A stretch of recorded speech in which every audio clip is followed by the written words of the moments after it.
something that I know of and I can look at, remind myself of, and point to, not just any old thing, pulling it from random. I can look in your text. You can do anything on this list, or you can do anything that's in the text. That'll open it up. If there's a poem that I didn't assign and you really like that poem, you might want to flip through the pages or the table of contents, okay? Because we can't read everything this semester. All right, so let's first go through this and then I'll remind you about the poems, okay? Langston Hughes, one of my favorites. You can do any of his poetry. Out of the Harlem Renaissance, Dream Deferred, very famous.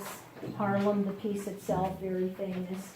This particular story is in your text. It's not one of my favorites. It's about an early experience, and you can guess from the term salvation, religious experience, in which you're growing up in the context of a family who really has faith in a specific religion, and when you're young, sometimes you don't get it, or you don't feel that way. And you may never feel that way. That's yours to choose.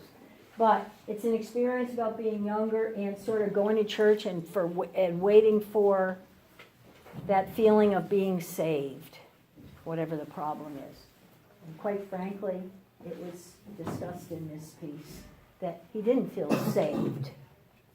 And so people don't know whether to pretend to feel that way and have faith, or just feel what they feel, which may be nothing at that point because you're not sure. And it was like reckoning with that whole thing about religious identity. And when you're young, how do you know that anyway, right?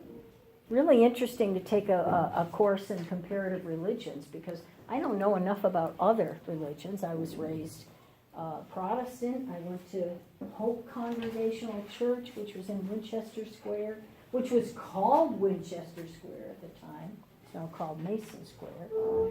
And Congregationalist, Protestant, blah, blah, blah. Pretty liberal denomination, right? There are lots of faiths. There are other religions that aren't Christian. So, I mean, this particular piece is about that whole thing about being young and figuring out where you are in relation to a faith or a religious point of view, and not really feeling it when you're young. You have more questions than I think the answers.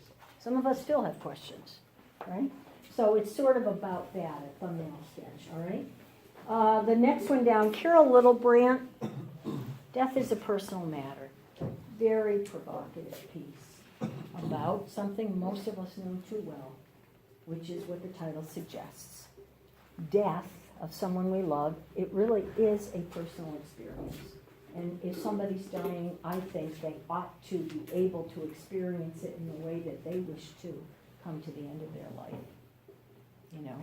And so this Carol Littlebrandt was talking about the death of father who had cancer, and that whole thing about being in the hospital or out of the hospital, doing what others want you to do versus kind of saying, I love you, but it's my life, and I want to face it this way.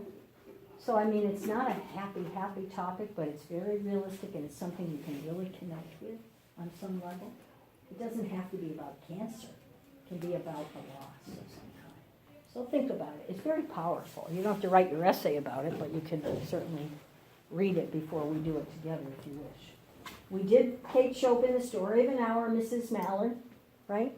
We talked enough about that. You know that you can choose that.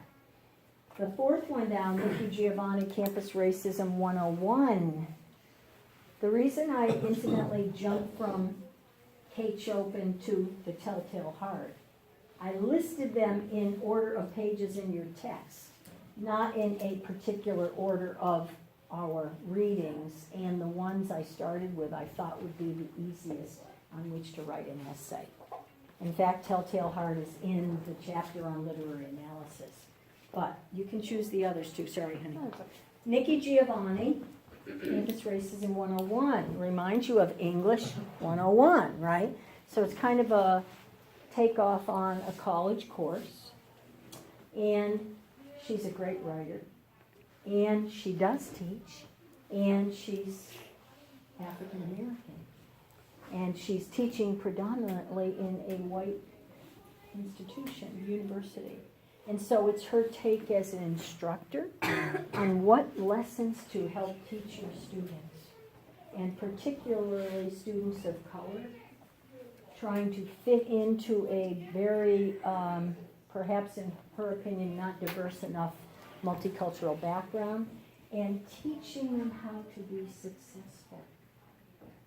Not advocating that they protest or anything particular, but teaching them from her point of view as a teacher how to be successful in this kind of a setting when you are different than the majority of people. Because we're all human, but we're all different, and those differences can be difficult many times. Because it depends on how the people who are receiving you take those differences. You know, I look at it as a very blessed kind of stew. I always have. It makes life richer for me. But some people, and I won't kind of point to the news because I don't want to offend anybody, but there are lots of things that aren't like lovey honky-dory out there right now, which would divide us instead of unite us.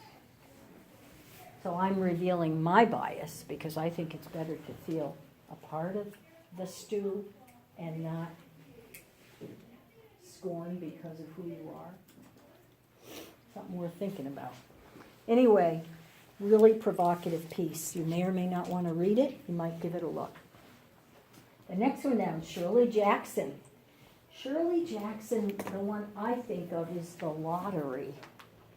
If you ever read it in high school, I mean, it's a take-off on the word lottery, because the lottery is what sometimes you buy a ticket hoping we'll be the 1 in a billion that win the millions and not have to worry about paying the bills anymore, right?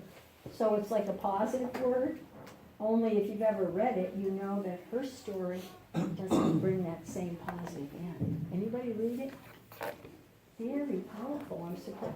You know what I'm talking about, right? The lottery? The lottery. Is that the story where she's like describing a town and like they put in votes and then Yes. there's actually people to be stoned to death? Yes. So it's not the lottery you're thinking of. So if you like, talk about perverse irony. Didn't they make a short movie off that? I think so, but I'm not certain. Yeah, There they are did. I takeoff. watched it in my I think we watched it AP last year. English. Yeah. Okay. So if you're interested in the bitter ironies of life and the way that she builds the story from the selection process to the end result and the horror of it all. We should watch it. Yeah. Didn't we say this before in this class, but I don't know about technology, so maybe I have to revisit that piece. Okay. I know you said, but I have a film and I have, yeah, I know. All right. Do they have it here on campus, or was it something you did somewhere else? Something I did somewhere else. Yeah, I don't know what's available, but, well, hey, we're gonna be in the the lottery, I hope not. We're gonna be in the library next week, so I could ask the librarians. That's one Isn't there projectors in the library? starting point, and I would be happy to watch something that is helpful and relevant. Yeah, I have Netflix, and every time here we can use this marathon, we'll broadcast it on here. Wow, and you guys know how to do all Yeah, you that just stuff. take a cord, a universal cord. Plug it in. I know, it sounds simple. Or you can try to plug it into that too.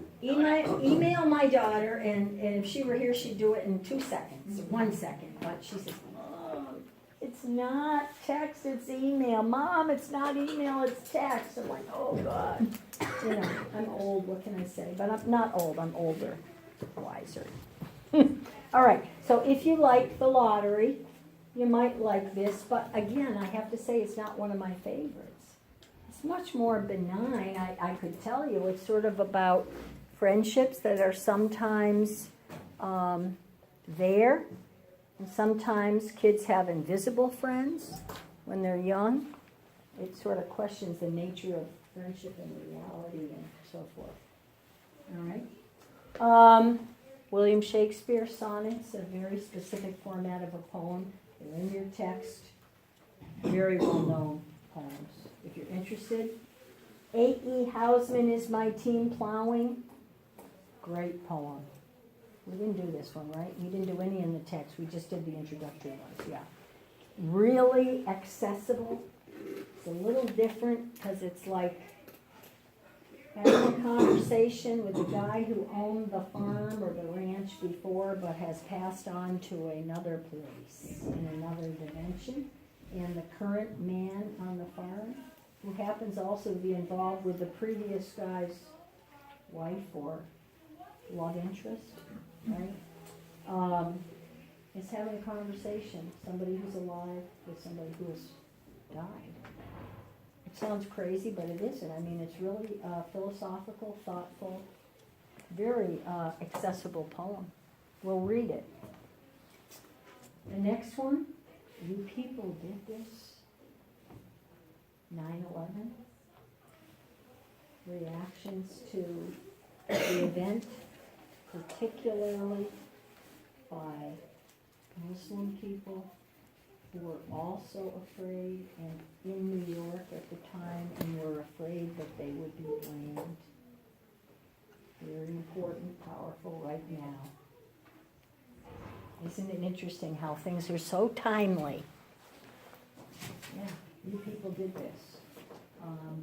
Provocative title, but it's from that point of view of being the victim once, maybe twice. What's going on right now in this country? We are a country of immigrants, but some of us have forgotten about that. Edgar Allan Poe, here we are. And then there are the poems that we started before we opened the book. So any of those, you can do anything in the book, you can do the poems before the book, you can do any of these selections, you can look at the other selections. So that gives you a plethora of possibilities. What does that mean? There's a good word. A plethora. Many possibilities. I like young people to choose something they like, because if you are interested in what you're reading, it's easier to write an essay. My daughter's given these things and she says, Mom, really? Why am I supposed to write an essay about something I don't even care about? Well, you could argue that's the same with you, but I'm at least giving you some choices of literature. Everything's not going to be, yeah, okay, I want to get my doctorate in English and teach, and oh my God, and all, But you do need to learn and practice writing of essays, whether you're going to be in STEM education or the humanities. Different format, but, okay? So choose, choose, choose, all right? So did that help a little bit? Okay. Now,